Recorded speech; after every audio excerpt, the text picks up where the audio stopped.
সুউচ্চ হিমালয় পর্বতমালার উত্তর প্রান্তে অবস্থিত তিব্বত মালভূমি একাধিক কারণে বিশ্ববিখ্যাত। পৃথিবীর সর্বোচ্চ জনপদ থেকে শুরু করে দীর্ঘতম রানওয়েটির অবস্থান এই তিব্বতেই। শুধু তাই নয়, ব্রহ্মপুত্র এবং সিন্ধু নদের মতো একাধিক গুরুত্বপূর্ণ জলধারার উৎপত্তিও এই তিব্বত মালভূমিতেই। বর্তমানে তিব্বত রাজনৈতিকভাবে চীনের অংশ হলেও অতীতে তিব্বত সাম্রাজ্যের আধিপত্য ছিল পুরো পূর্ব এশিয়া জুড়ে। এমনকি ৭৬৩ সালেও চীনের কিছু অংশ দখল করে নিয়েছিল এই সাম্রাজ্যের সেনাবাহিনী। তাছাড়া বিশ্বের সর্বোচ্চ পর্বতশৃঙ্গ মাউন্ট এভারেস্ট থেকে শুরু করে সর্বোচ্চ মালভূমি পামির এই তিব্বতেই অবস্থিত। এসব ভৌগোলিক কারণে তিব্বতের অধিবাসীরা সমুদ্রপৃষ্ঠের কাছাকাছি উচ্চতায় বসবাসকারী মানুষের তুলনায় অনেক বেশি সুস্বাস্থ্যের অধিকারী। তিব্বত নামটির সাথে আরেকটি শব্দ এমনভাবে জুড়ে আছে যে তিব্বত নামটি বলা বা শোনার সাথে সাথেই তা আমাদের মনে সবার প্রথমে চলে আসে।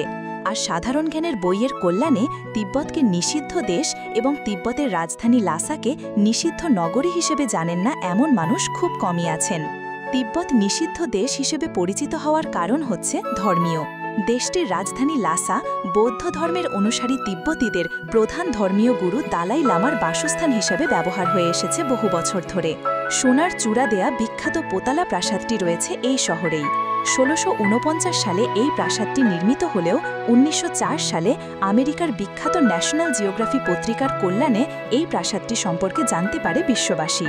তিব্বতীদের জীবনে ধর্ম একটি গুরুত্বপূর্ণ স্থান দখল করে রেখেছে, যে কারণে ধর্মীয় অনুভূতি এবং নিরাপত্তাজনিত কারণে দীর্ঘদিন ধরে বাইরের মানুষদের লাসা শহরে প্রবেশের কোনো অধিকারই ছিল না।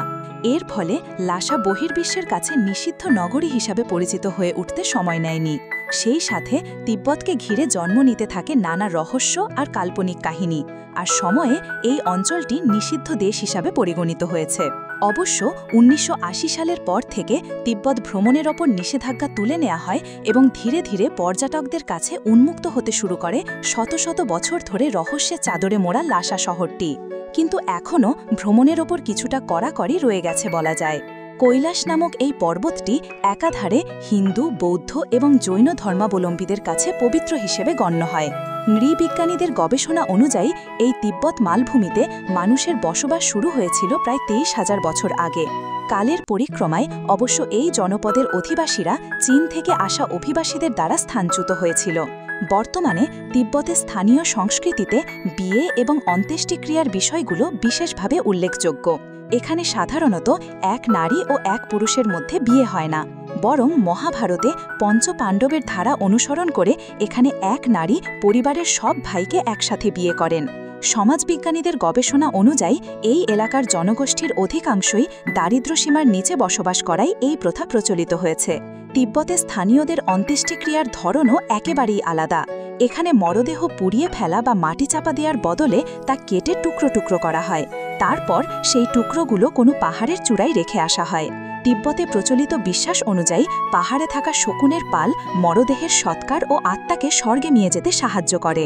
তিব্বতে উৎপন্ন প্রধান নদ নদীগুলো হচ্ছে সিন্ধু, গঙ্গা, ব্রহ্মপুত্র, ইরাবতী, সালুইন এবং মেকং। এই নদ নদীগুলোর ওপর প্রত্যক্ষভাবে নির্ভরশীল দেশগুলোর মধ্যে বিশ্বের প্রথম ও দ্বিতীয় জনবহুল দেশ চীন ও ভারত ছাড়াও রয়েছে Nepal, Bhutan, Bangladesh, Pakistan, Vietnam, Myanmar, Cambodia, Laos এবং থাইল্যান্ড। উচ্চতার কারণে তিব্বত মালভূমির আবহাওয়া বেশ শুষ্ক এবং শীতল। এই মালভূমিতে বার্ষিক গড় বৃষ্টিপাতের পরিমাণ ৪৬০ মিলিমিটার বা ১৮ ইঞ্চি।